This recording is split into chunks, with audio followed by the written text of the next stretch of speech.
Assalamualaikum warahmatullahi wabarakatuh. Waalaikumsalam warahmatullahi wabarakatuh. Alhamdulillah, bisyukurillah wa subhanahu wa ta'ala, yang mana oleh Allah masih memberikan kita kesehatan dan kesempatan sehingga bisa hadir pada hari ini untuk saya bisa menyampaikan pemahaman budaya positif pada SD Negeri 2 Blanglade. Salam berdiri salam kepada Junjungan Alam Nabi besar Muhammad SAW yang telah melimpahkan rahmat karunia-Nya, yang telah membawa kita dari alam jahiliyah ke alam yang Islamiyah sebagaimana yang kita rasakan pada saat sekarang ini.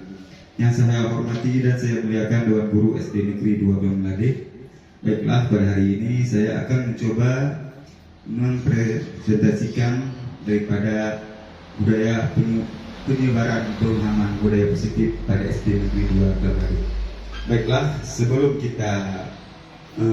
saya menyajikan pembahasan kepada saya, terlebih dahulu marilah kita sama-sama berdoa supaya nanti apa yang kita pelajari dapat bermanfaat bagi kita. Dengan mengucapkan bismillah, mari kita baca Al-Fatihah. Bismillahirrahmanirrahim. Al-Fatihah.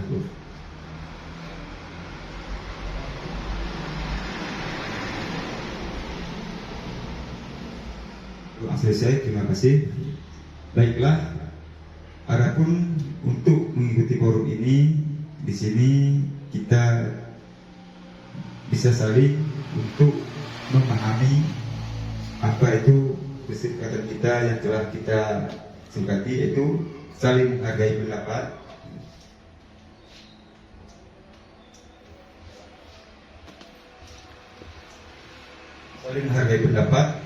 berperan aktif. Kami mengharapkan daripada Dewan Guru di sini bisa berperan aktif untuk memberikan inspirasi terbaik untuk kemajuan tempat kerja kita ini, dan saling mengingatkan, saling senyum, minta izin ketika keluar ruangan ini, dan tetap bahagia mengikuti acara ini sampai selesai.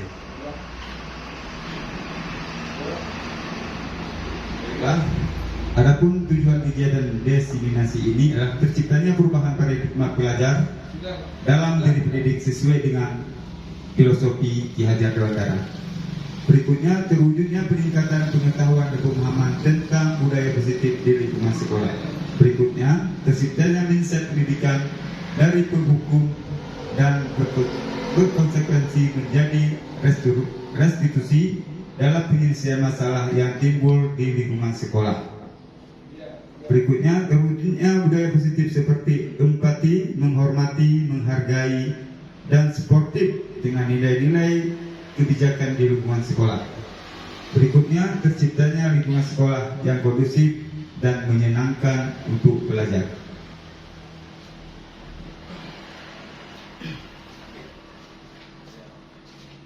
Apa yang kita yakini tentang pendidikan? Pendidikan adalah menuntun segala kekuatan kodrat yang ada pada peserta didik, alam dan zaman, agar mereka mencapai keselamatan kebahagiaan setinggi-tingginya. Pendidikan menghamba pada murid. Pendekatan pendidikan yang menempatkan murid sebagai pusat dari semua kegiatan belajar mengajar. Metode pembelajaran dirancang dengan mempertimbangkan kebutuhan, minat, bakat, serta potensi masing-masing murid. Guru ibarat petani, sekolah ibarat lahan, dan peserta didik ibarat benih. Petani hanya bisa menuntun tumbuh benih dengan merawatnya.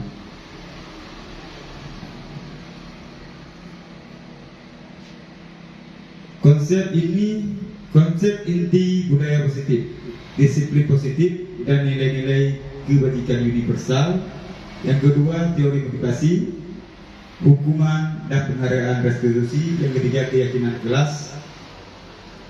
Yang keempat, kebutuhan dasar manusia dan dunia berkualitas. Yang kelima, posisi kontrol. Yang ketiga, segitiga restitusi.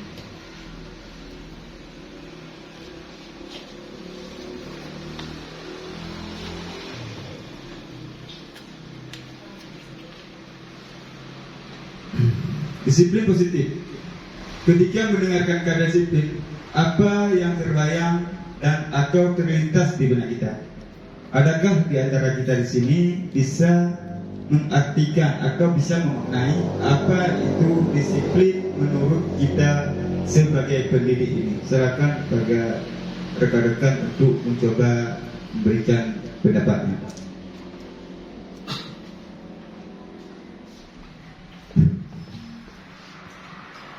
Assalamualaikum warahmatullahi wabarakatuh. Terima kasih kepada Bapak Zulfikar yang telah memberikan kami kesempatan.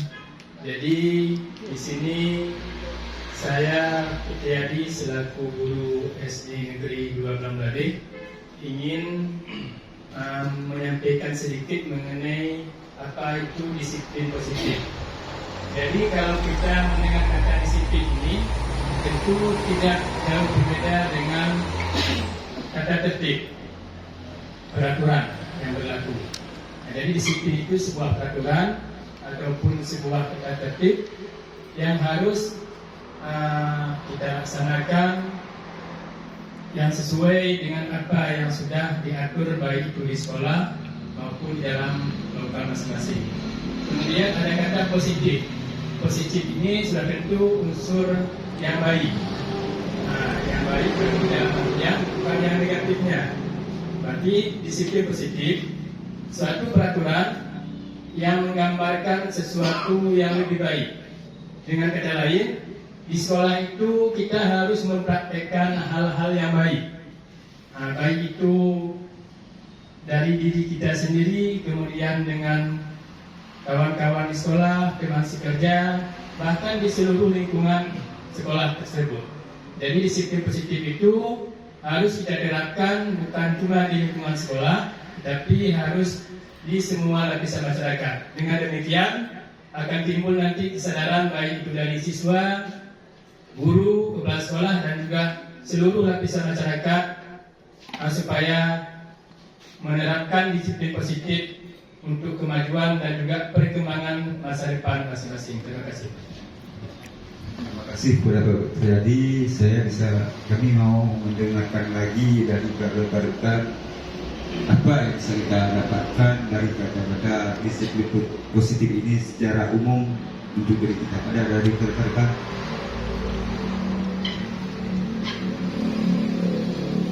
Assalamualaikum warahmatullahi wabarakatuh. Baiklah, saya Ibu Sri dari SD 2 Blanglade akan memberi pemahaman juga mengenai disiplin.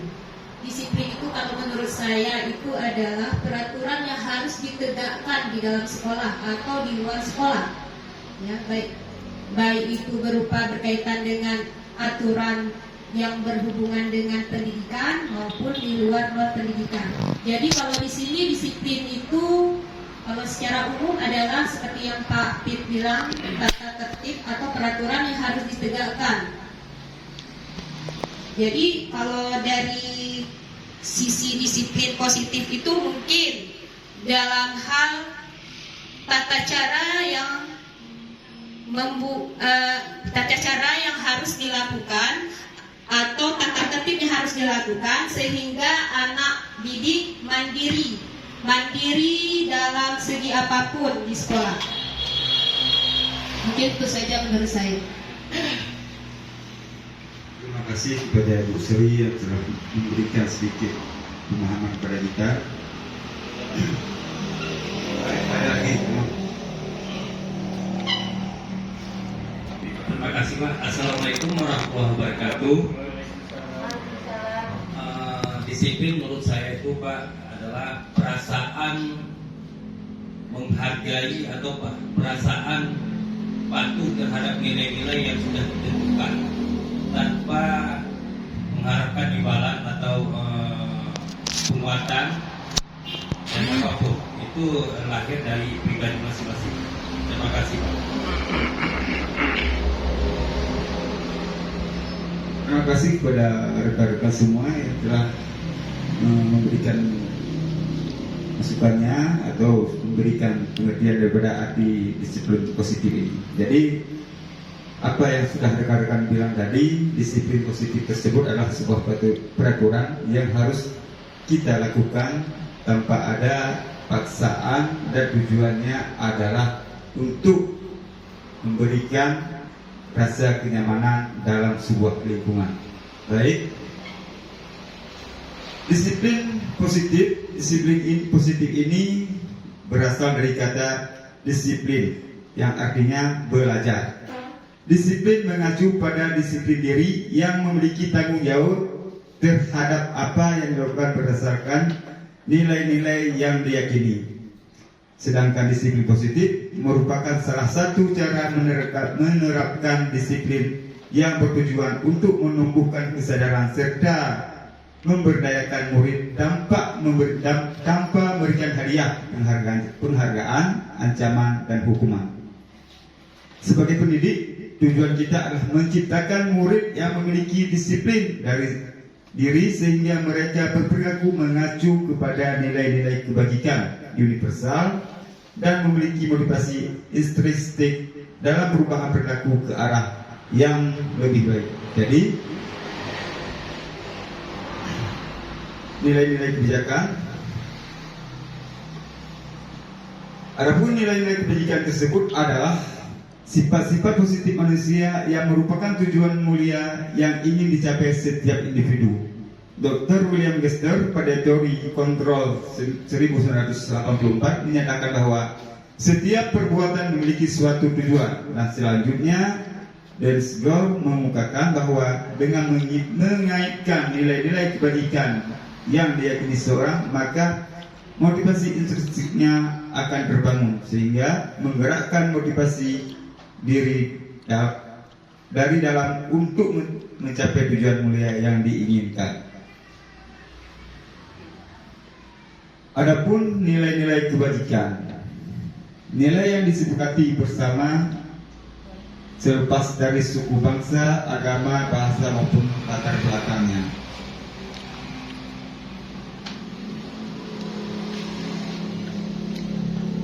Jadi profil pelajar Pancasila tersebut adalah terdiri dari 5 penambahan yang pertama yaitu beriman kepada Tuhan Yang Maha Esa dan berakhlak mulia, mandiri, bernalar kritis, berkebinekaan global, bergotong royong, dan kreatif. Teori motivasi, hukuman, penghargaan, dan motivasi ini tadi bersangkutan dengan disiplin positif. Jadi dalam kehidupan sehari-hari kita di lingkungan pendidikan ini, di sekolah ini, lingkungan sekolah ini, kita untuk melaksanakan disiplin tersebut pasti kita ada yang namanya penindakan.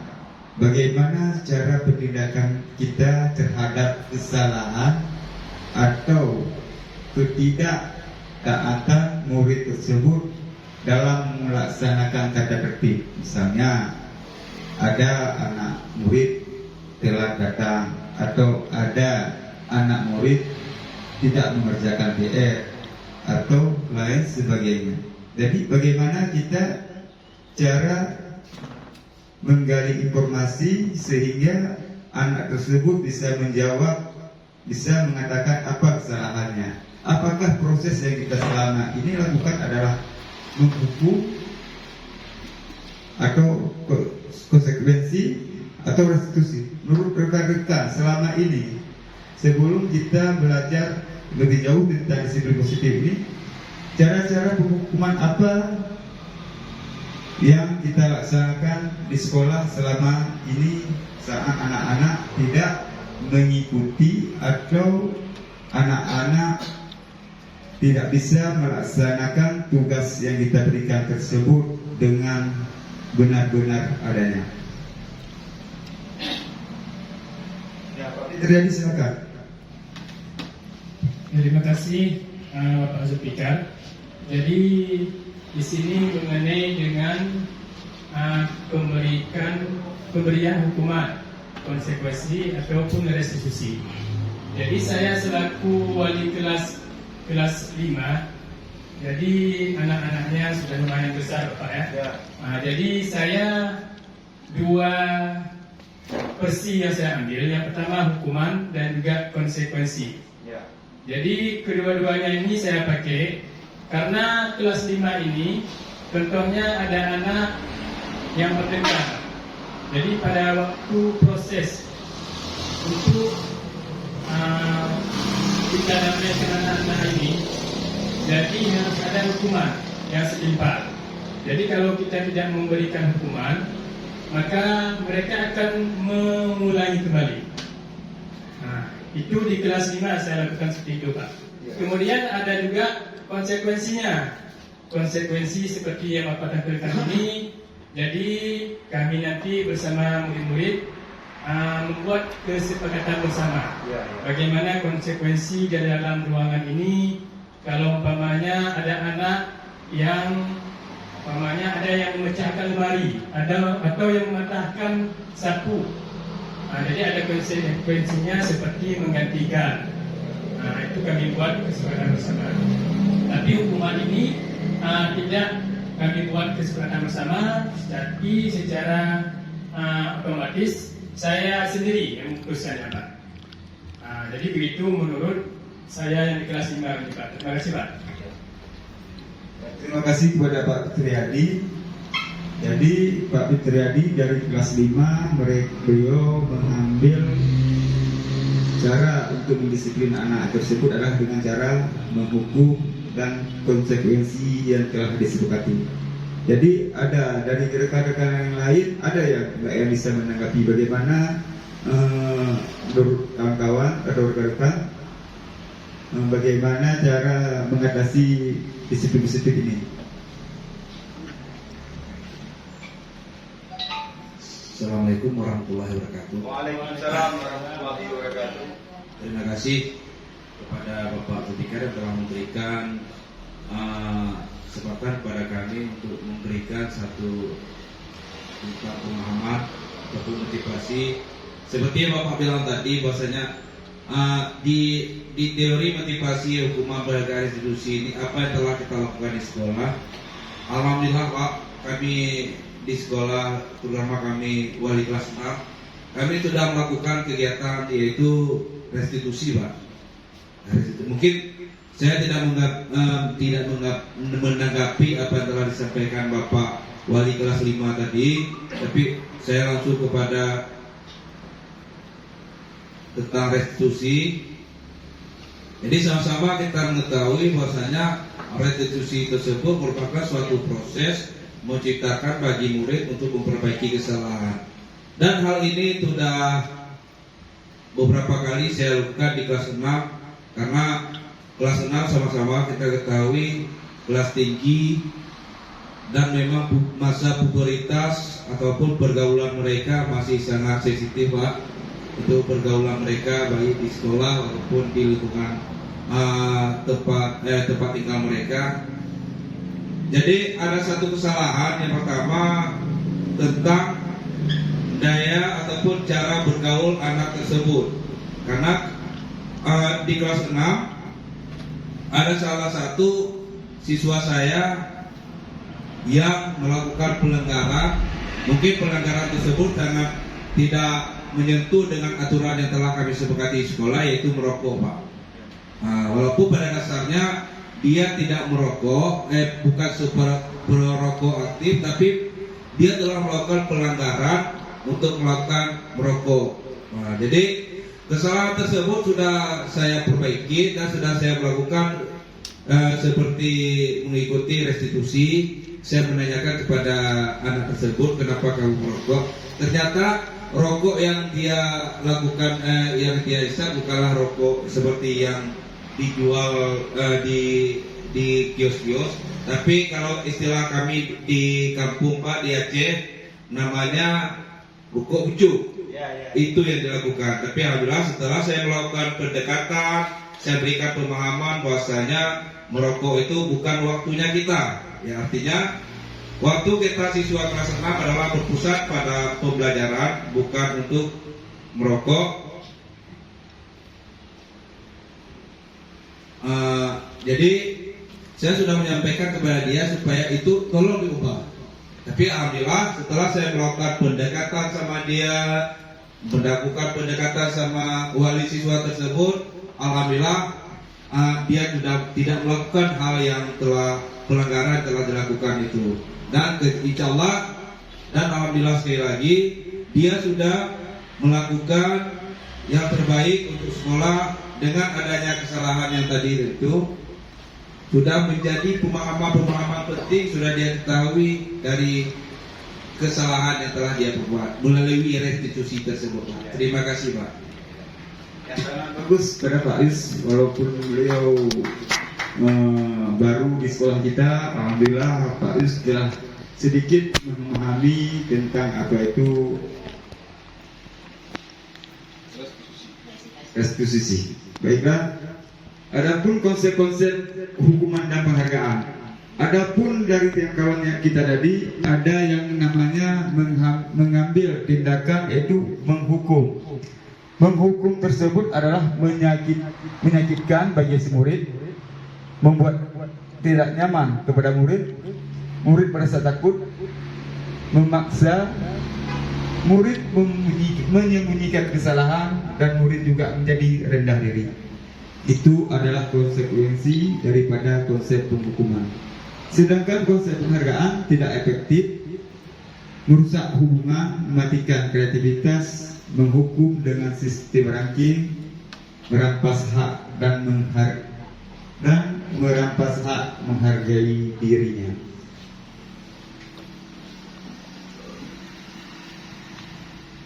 Konsep disiplin dengan identitas sukses.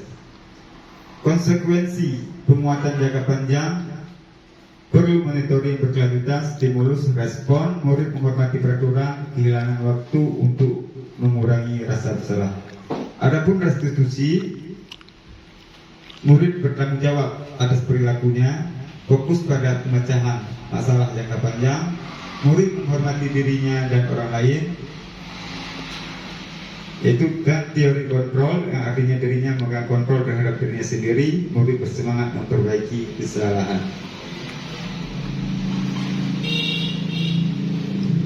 Terus perbedaan, contoh kasus siswa sering tidak mengerjakan PR. Seperti yang tadi, kalau kita mengambil sistem menghukum murid tersebut, maka guru akan menghukum siswa tersebut, misalnya hormat bendera 10 menit. Guru marah dan murid jadi takut. Itu contoh-contoh penghukuman. Yang kedua ada konsekuensi. Konsekuensi, guru memberikan konsekuensi untuk mengerjakan PR saat istirahat atau dikerjakan sebanyak berkali lipat. Itu ada konsekuensi. Berikutnya, guru tegas dan siswa menghormati peraturan. Sedangkan restitusi, yaitu guru menanyakan keyakinan kelas pada dirinya dan membantu siswa menyelesaikan masalahnya. Guru terbuka dan siswa menghormati dirinya dan orang lain. Yaitu berikutnya adalah 3 keyakinan kelas. Mengapa keyakinan kelas? Mengapa bukan peraturan kelas? Jadi di sini ada 2. Mengapa keyakinan kelas bukan peraturan kelas? Jadi di sini dapat kita garis bawahi ada perbedaan kata keyakinan dan peraturan. Ini otomatis berbeda, ya kan? Berbeda. Kalau keyakinan ini apa itu keyakinan dan apa itu peraturan? Coba bisa dengar kawan? Ya Pak. Boleh, Pak Yasir. Oke, terima kasih kepada Pak Guru Bekar yang telah memberikan kesempatan kepada saya. Nah, di sini ada kata keyakinan kelas. Mengapa keyakinan kelas? Mengapa bukan peraturan? Nah, di sini saya coba menanggapi. Disebut keyakinan kelas karena keyakinan ini dibuat antara kesepakatan antara guru dengan murid dalam satu kelas.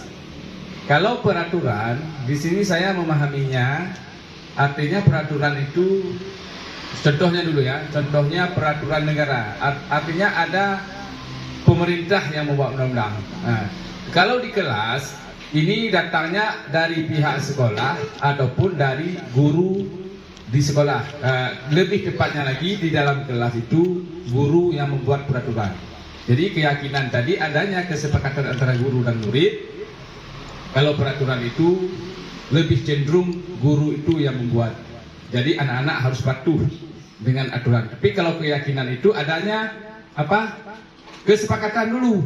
Tidak langsung guru yang memvonis ini kalian harus tunduk pada aturan ini, tidak. Jadi begitu pandangannya kira-kira yang saya pahami antara keyakinan dan peraturan kita. Terima kasih. Terima kasih kepada Pak Yasir. Kita berikan aplaus kepada Pak Yasir dulu. Ada dari kawan-kawan yang bisa menambahkan apa dari Pak Yasir? Ya, Bu Sri boleh.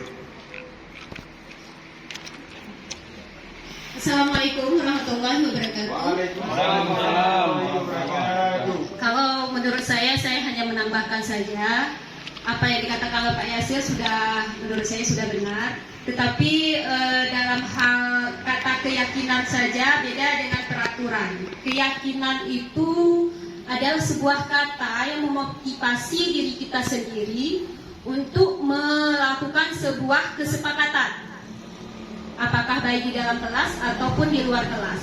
Ya mungkin itu saja tambahan dari saya. Assalamualaikum warahmatullahi wabarakatuh. Waalaikumsalam warahmatullahi wabarakatuh. Bagus sekali Bu Sri. Sekarang kita minta pendapat Pak Afrian.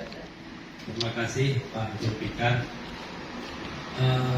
Sebenarnya saya Pak bukan mengeluarkan pendapat nih Pak. Ada sesuatu yang mengganjal di benak saya, yaitu masalah keyakinan kelas bukan peraturan kelas. Apabila ada kasus, memang kasus besar terjadi di sekolah kita, maaf cakap, saya terjadi di kelas 6.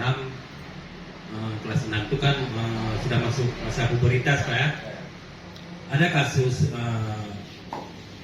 di sekolah tetangga kita baru-baru ini, bukan di sekolah kita Pak, yaitu ada pelecehan yang dilakukan oleh anak kelas 6.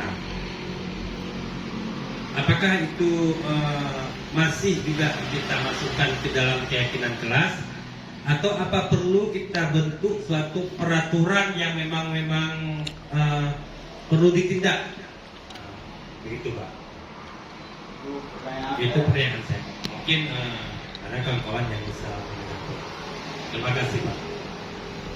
Terima kasih Pak Afrian. Pak Afriannya bukannya memberikan tanggapan tentang apa itu keyakinan kelas atau peraturan kelas, tapi menanyakan bagaimana pendapat kita mengenai salah seorang anak, misalnya anak kelas 6 yang lagi masa pubertas, melakukan sesuatu yang anormal terhadap lawan jenisnya.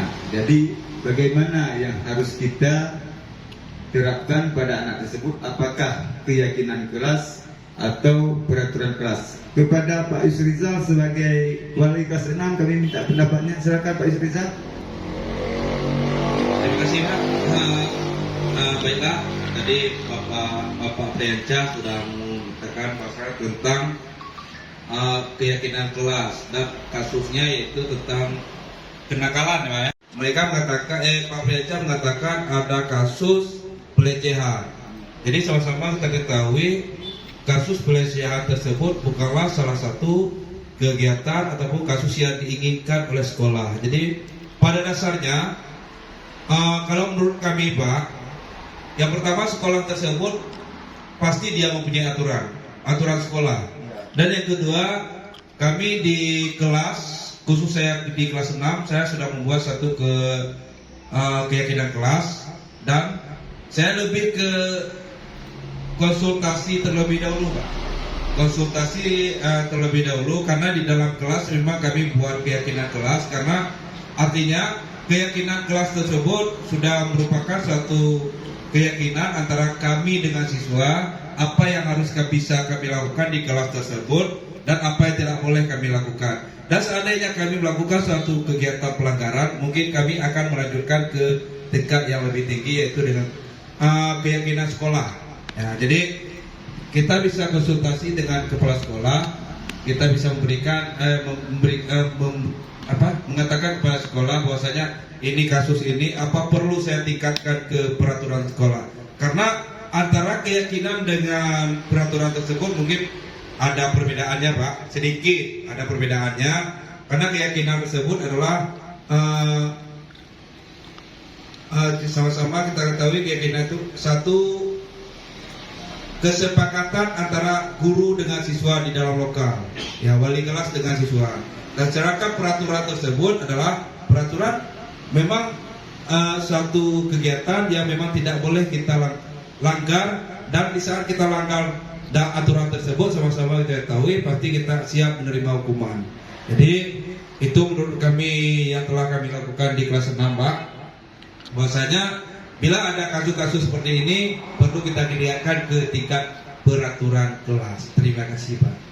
Pak Yus, berikan support kepada kami. Oke, terima kasih Pak Yus. Jadi Pak Aprian semoga masih bisa.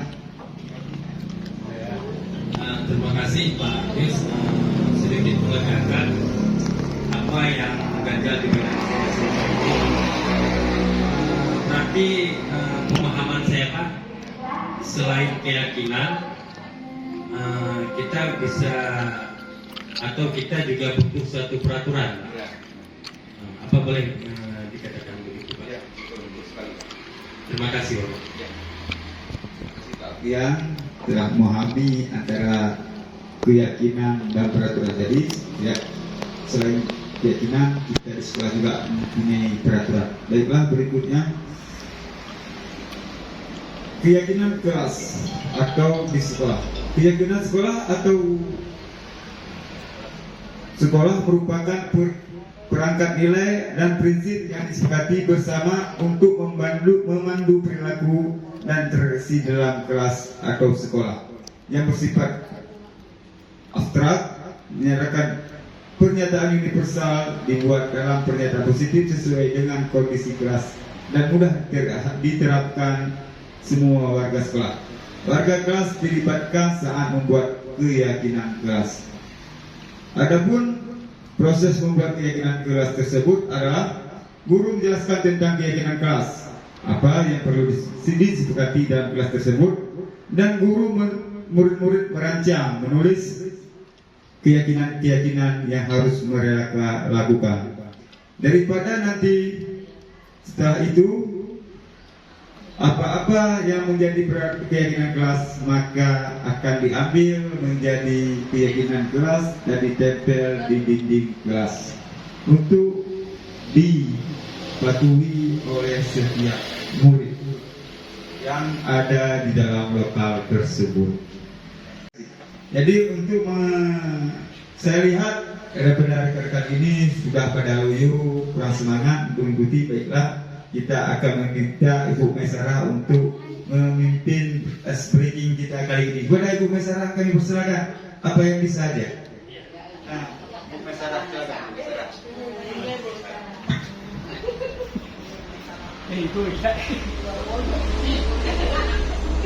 Ya, untuk mengatasi kebosanan kita nyanyi bersama aja ya. Oke, siap. Mohon untuk berdiri semua.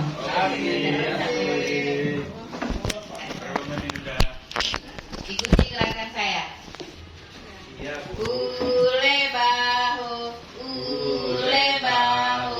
turut ngon jaki. On gelinyo, mata hidung baba. Jaro bakiin, aduhai digoyang-goyang. Yang digoyang-goyang.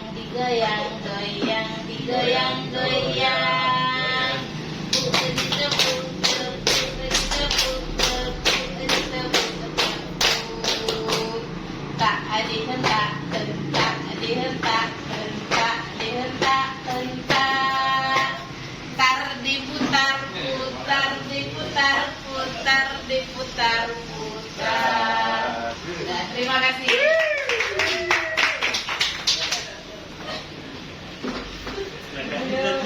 Terima kasih kepada Ibu Maisarah yang telah memberikan test breakingnya kali ini. Baiklah, kita akan melanjutkan ke bahan presentasi kita hari ini. Baiklah, yang berikutnya adalah kebutuhan dasar manusia. Manusia tersebut hidup, dia ada beberapa tujuan, ada 5 tujuan. Yang pertama, bertahan hidup. Maknanya itu bertahan hidup perlu makan, pakaian, tempat tinggal, keamanan dan kesehatan. Berikutnya ada kasih sayang dan rasa diterima, dipedulikan, berbagi, kerjasama, menjadi bagian dari kelompok. Terus penguasaan, harga diri, keinginan untuk dianggap, memimpin, berprestasi, diakui dan didengarkan. Yang berikutnya adalah kebebasan, mandiri, ingin memiliki pilihan, mencoba hal baru, mampu mengendalikan arah dirinya. Yaitu yang berikutnya adalah kesenangan, bermain, humor, antusiasme dan tertawa. Berikutnya ada contoh kasus. Tahun ini Dimas bergenap berusia 14 tahun. Ia senang sekali ketika ayahnya mulai mengajarkan cara mengendarai motor. Setiap akhir pekan ia berlatih. Ia terlihat senang sekali berlatih sampai akhirnya ia bisa membawa motor dengan baik dan lancar. Ketika ibunya bertanya pada Dimas, apa yang membuat dia ingin bisa membawa motor? Ketika menjawab, Dimas adalah seperti ini. Kebutuhan apa yang? Ketika jawaban Dimas adalah seperti ini, kebutuhan apa yang ingin dia penuhi? Dimas menjawab, aku merasa bangga dan keren. Biar bisa jalan-jalan naik mobil sama teman-temanku. Aku senang bisa pergi ke tempat-tempat yang aku suka. Menyetir mobil itu seru. Itu kebutuhannya adalah penguasaan. Terus berikutnya kasih sayang dan rasa diterima di kelompoknya, bebas dan dia pun senang. Posisi kontrol guru. Posisi kontrol guru di sini ada 5. Ada posisi penghukum, pembuat rasa bersalah, sebagai teman, pemantau dan manajer. Adapun motivasi, identitas gagal, identitas berhasil sukses, identitas berhasil dan sukses. Guru membuat menghardik. Penghukum adalah menghardik, itu contohnya. Dampaknya dia akan mengulangi kesalahannya kalau kita menghardik. Terus membuat rasa bersalah, menceramah dan mengatakan seharusnya begini, ibu kecewa, kamu seharusnya tahu apa ini. Jadi dampaknya mereka merasa rendah diri. Sebagai kita memposisikan diri kita sebagai teman, kebutuhan alasan-alasan untuk muridnya, membuatkan alasan-alasan untuk muridnya. Ayolah lakukan demi ibu. Masa kamu tidak mau? Ingat ibu tidak pernah. Ingat ibu tidak pernah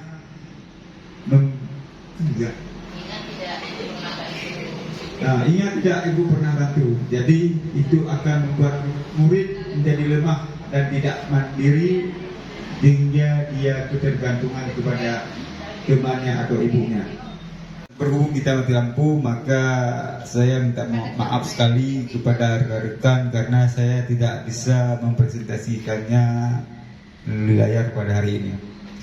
Baiklah, dari kelima posisi kontrol tadi, kira-kira posisi kontrol mana yang kita ambil sering lakukan di sekolah tersebut?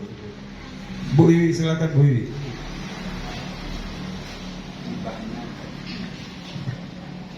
Assalamualaikum warahmatullahi wabarakatuh. Saya sebagai guru kelas rendah, yaitu kelas 1, posisi kontrol guru yang sering saya pakai itu adalah sebagai, ada berapa tadi Pak ya?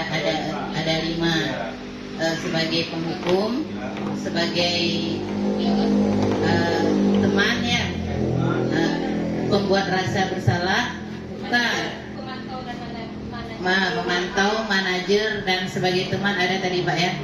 Jadi saya di sini sering memposisikan saya sebagai seorang teman Pak, karena saya beranggapan kelas 1 itu kita harus dekat dengan mereka.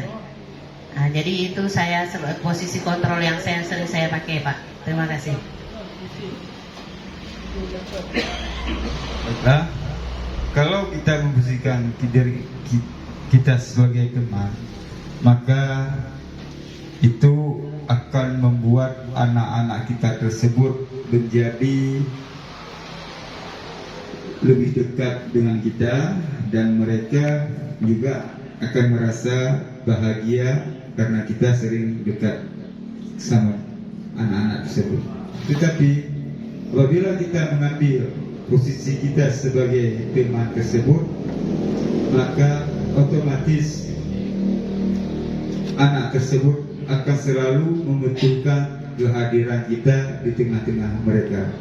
Jadi anak tersebut akan terbiasa manja dan membutuhkan perhatian lebih dari kita. Jadi posisi yang ibu lakukan tersebut sudah benar, tapi yang lebih baiknya ibu adalah mengambil posisi kontrol ibu sebagai manajer.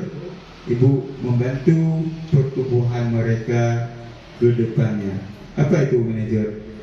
Kita tidak membuat mereka selalu nyaman, tidak membuat mereka selalu dekat dengan kita, tapi kita membuat mereka merasa lebih nyaman dengan kita.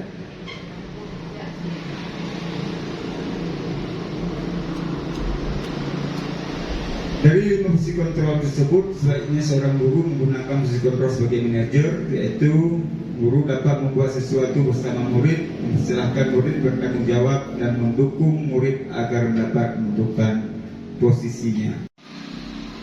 Adapun 5 posisi kontrol yang pada kita guru, yaitu yang pertama ada penghukum, ada pembuat rasa bersalah, ada posisi teman, pemantau, dan manajer. Adapun kalau kita berada di posisi penghukum, maka adapun efek-efek yang akan ditimbulkan pada murid tersebut adalah mereka akan mengulangi kesalahannya. Kalau kita posisikan diri kita sebagai penghukum. Sedangkan pada posisi pembuat rasa bersalah, maka anak tersebut akan merasa rendah diri. Sedangkan pada posisi kontrol sebagai teman, anak tersebut akan selalu merasa ketergantungan dan dia tidak bisa sendiri dan lemah.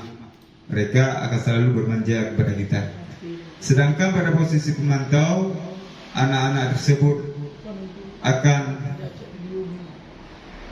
menitikberatkan pada sanksi atau hadiah yang diberikan. Maka anak-anak tersebut akan senantiasa akan patuh pada disiplin tersebut karena dia merasa diawasi atau diberi hadiah. Sedangkan di posisi manajer, adapun dampaknya anak tersebut akan mengevaluasi dirinya bagaimana cara memperbaiki kesalahannya untuk yang akan datang. Adapun contoh penerapan posisi kontrol, ada kasus peserta didik tidak menggunakan sepatu berwarna hitam. Jadi kalau kita berada di posisi penghukum, maka anak tersebut akan kita suruh melepaskan sepatu dan dia seharian tidak pakai sepatu sampai pulang sekolah. Itu adalah posisi sebagai penghukum. Sedangkan pada posisi pembuat rasa bersalah, beberapa kali ibu harus memberitahukanmu bahwa kamu selalu mengecewakan ibu. Itu adalah pada posisi pembuat bersalah. Sebagai pada posisi berteman, ayo dong ikuti aturan, tolong bantu ibu ya sekali ini, karena tidak apa-apa, lain kali jangan sampai berbuat seperti itu lagi. Itu adalah pada posisi teman. Sedangkan pada posisi pemantau, kamu sudah melanggar peraturan sekolah, kami tahu konsekuensinya, segera pulang dan ganti sepatumu. Itu adalah pemantau, posisi pemantau. Sedangkan pada posisi sebagai manajer, peserta didik menggunakan sepatu berwarna hitam, kita sebagai manajer akan bertanya kepada dia, apakah kamu tahu kesalahanmu? Kira-kira bagaimana kamu memperbaiki memperbaiki kesalahanmu tersebut. Itu adalah cara mengintrospeksi pada anak dengan pendekatan sebagai posisi manajer. Maka kira-kira posisi mana yang akan kita gunakan pada perlakuan kita untuk penerapan posisi positif di sekolah? Kira-kira posisi kontrol apa yang sering Anda lakukan di sekolah Anda? Coba ada kawan-kawan yang mau menanggapi? Baik, silakan. Terima kasih kepada Bapak Zulfikar yang telah memberikan kesempatan untuk kami memberikan kata-kata ataupun kira-kira fungsi kontrol apa yang sering Anda lakukan di sekolah. Jadi seperti Bapak bilang tadi, pemahaman kami mengenai fungsi kontrol yang kami lakukan di sekolah sangat sedikit ya Pak. Yang pertama, kami masih minim melakukan pelatihan-pelatihan dan pemahaman-pemahaman yang menyangkut dengan kegiatan budayaan pemahaman yang ini. Tapi baiklah, kami akan mencoba memberikan pemahaman posisi kontrol apa yang sudah kami lakukan, walaupun pada dasarnya kelima posisi kontrol yang telah Bapak jelaskan tadi sudah sering kami lakukan, tapi kami tidak memahami bahwa yang kami lakukan tersebut adalah posisi kontrol. Kami tidak memahami Pak, walaupun pada dasarnya kami sudah melakukan. Baiklah, dalam hal ini kami sering melakukan posisi kontrol sebagai penghukum Pak. Ya, mungkin kenapa kami melakukan sebagai penghukum?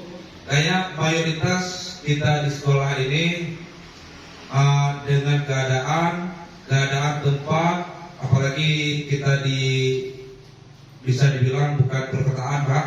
Jadi keadaan siswanya agak sedikit ada misalnya pergaulannya ada sedikit nakal-nakal ya Pak. Jadi kami sering melakukan posisi kontrol menghukum sebagai penghukum. Jadi dalam hal ini karena penghukum yang kami lakukan itu adalah sebagai ganjaran untuk supaya ada perubahan ke depan yang dia lakukan. Dan hal ini Pak, setelah kami mendengar apa yang telah Bapak sampaikan tadi, kami baru menyadari bahwasanya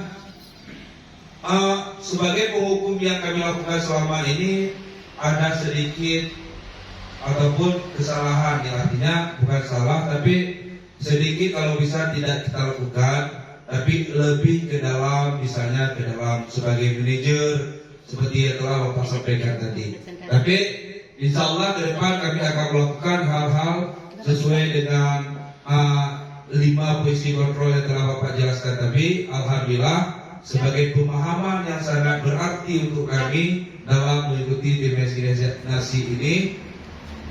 Dalam hal ini mungkin ada teman-teman yang berikan tanggapan ataupun apa yang telah kami lakukan, khususnya kami di kelas 6 sering melakukan penghukum untuk anak-anak. Mungkin salah, tapi insya Allah nanti ada perubahan yang akan kami lakukan. Mungkin itu Pak, saya sering melakukan, kalau ditanya itu visi kontrol apakah yang sering Anda lakukan, saya sebagai penghukum Pak, sering memberikan hukuman pada anak, ternyata hal tersebut salah. Jadi untuk ke depan saya akan ada perubahan setelah mengikuti diseminasi ini Pak. Terima kasih. Assalamualaikum warahmatullahi wabarakatuh. Terima kasih kepada Pak Surijal. Mungkin ada dari kawan-kawan kita yang mau menanggapi posisi kontrol apa yang sering Anda lakukan di sekolah kita. Nah, ayo Pak Yasir, terima kasih. Terima kasih kepada Pak Zulfikar yang di sini posisi kontrol apakah yang sering Anda lakukan. Saya ini Pak bukan guru kelas ya, guru bidang studi bagian olahraga. Jadi di sini aktivitas pembelajaran yang sering saya lakukan adalah di luar kelas, artinya kita di lapangan. Jadi di sini sebelum awal-awal mulai pembelajaran,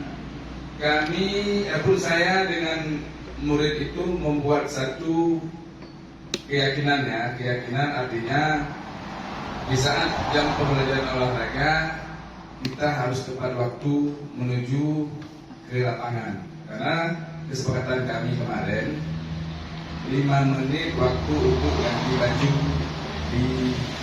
di kamar mandi ya. Nah, jadi 5 menit saya menunggu di lapangan. Nah, di saat ini pelaksanaan anak-anak ini ada yang memang tepat waktu, ataupun ada yang belum sampai waktu ditentukan sudah di lapangan. Tetapi ada anak-anak beberapa laki-laki ini suka telat, dikasih waktu 5 menit, kadang-kadang mereka hadir ke lapangan 8 menit. Artinya saya membuat konsekuensi ataupun hukuman tindakan bila ada yang telat 3 menit, artinya lari lapangan 3 kali. Kalau 5 menit 5 kali. Jadi di sini posisi kontrol yang saya terapkan ini masih dalam penghukum, tetapi saya melakukannya ini, hukuman yang saya berikan ini sesuai dengan pelajaran. Misalnya kalau guru kelas telat 5 menit ataupun tidak mengerjakan PR, orang ini membersihkan WC. Saya rasa ini salah ya kita sebagai guru, karena mungkin hukuman ataupun ganjaran yang kita berikan ini, misalnya contohnya saya olahraga tadi, sesuai dengan apa yang kesalahan yang dia berikan.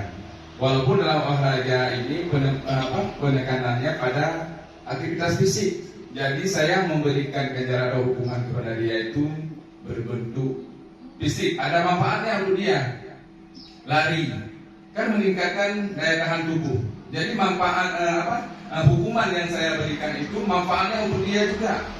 Nah, apakah ini yang saya lakukan ini sesuai dengan posisi kontrol yang kita pelajari pada hari ini, ataukah memang saya harus berubah?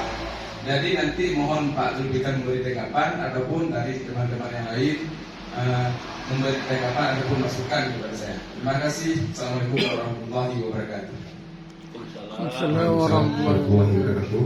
Mungkin ada dari kawan yang mau memberi tanggapan bagaimana sikap kita seorang guru, yaitu guru penjas. Mungkin mereka membuat kesepakatan dulu sebelum kegiatan pembelajaran tersebut. Apabila anak-anak telat waktu ganti pakaian atau telat masuk ke ruangan setelah ganti pakaian, mereka akan diberikan pelajaran yang setimpal dengan apa yang mereka yang sesuai dengan kesepakatan kelas mereka yang buat. Jadi menurut kawan-kawan di sini bagaimana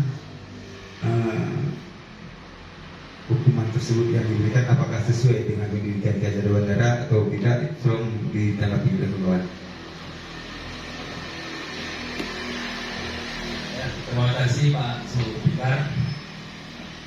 Kalau menurut saya Pak, sesuatu konsekuensi yang kita berikan kepada siswa kita atau peserta didik kita yang dahulunya atau sebelumnya kita buat kesepakatan dulu atau ada dasar keyakinan kelas yang sudah kita sepakati bersama siswa, itu bukanlah sebuah hukuman, tapi sebuah konsekuensi yang harus dijalani siswa atau harus diterima siswa di saat siswa itu melanggar atau melakukan sebuah kesalahan.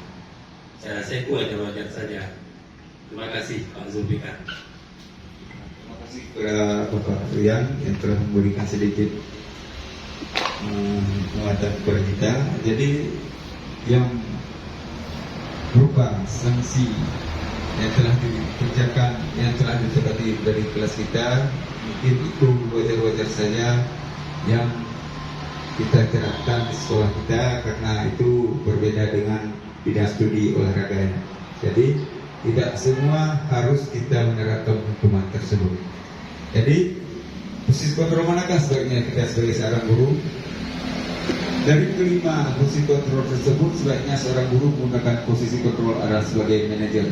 Yaitu sebagai manajer, guru dapat buat sesuatu bersama murid, mempersilahkan murid bergantung bertanggung jawab dan mendukung murid agar mendapat menemukan solusinya. Jadi adapun Berikutnya, segitiga restitusi, suatu proses dialog yang dijalankan oleh guru agar dapat menghasilkan murid yang mandiri dan bertanggung jawab. Tindakannya menstabilkan identitas, menanyakan keyakinan, dan memvalidasi tindakan yang salah. Berikutnya, segitiga restitusi. Validasi tindakan yang salah berdasarkan prinsip membuat kesalahan adalah bagian dari proses pembelajaran. Membuat salah itu wajar, tidak ada manusia yang sempurna. Bapak dan ibu juga pernah melakukan hal itu. Ibu bapak tidak mencari siapa yang salah, tapi ibu dan bapak ingin mencari solusi dari permasalahan ini. Tidak, kamu berhak merasa begitu.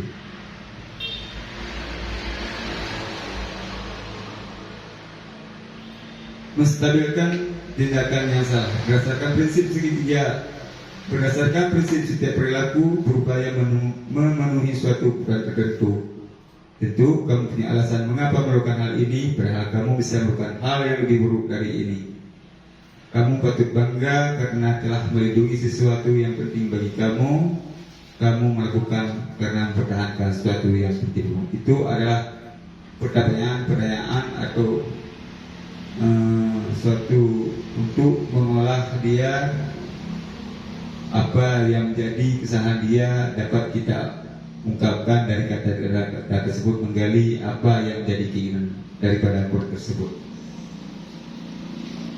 Terus segitiga restitusi menanyakan keyakinan.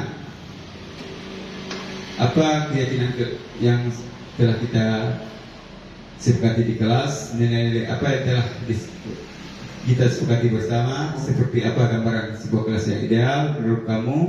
Kamu ingin jadi murid seperti apa?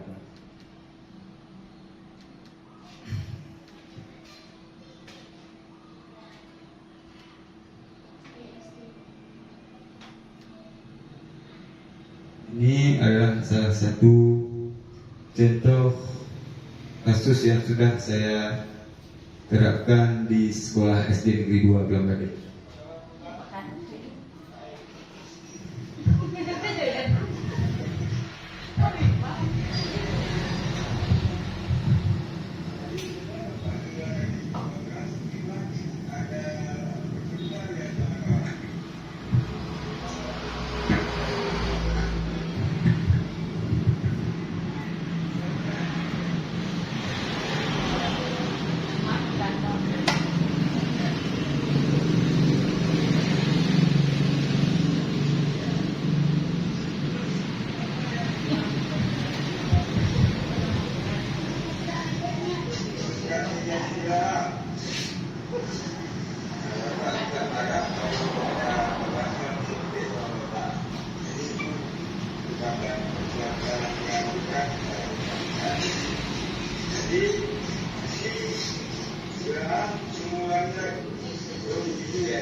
kegiatan yang dilakukan beberapa media kawan tersebut melanggar keharusan hidup pada keluarga.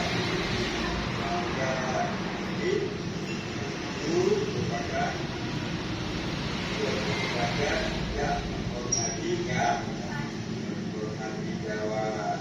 Jadi terus bagaimana? Terus menurut bisa menghormati sama kawan itu penting enggak? Ya, dan harus selalu menghormati sama kawan. Jadi yang kita angkat tadi adalah saudara-saudara kita menghormati sesama kawan.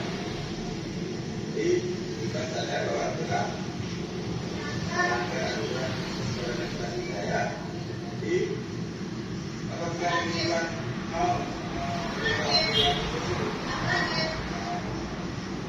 apa itulah yang harus kita lakukan kedepannya.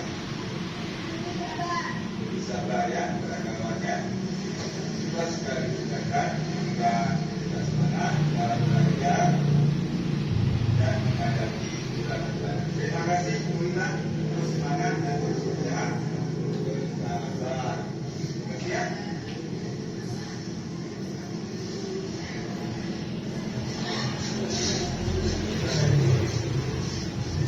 Ya, perkataan yang hari ini baik. Ya, mungkin saya gunakan kata bagi hari. Ya, ini ada orang dari 12.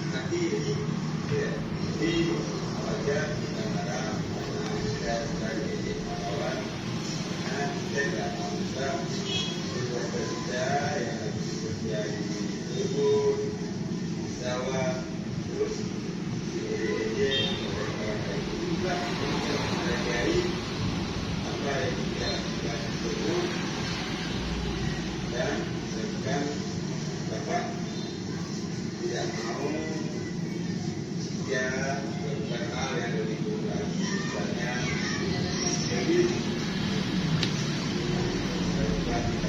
kata lagi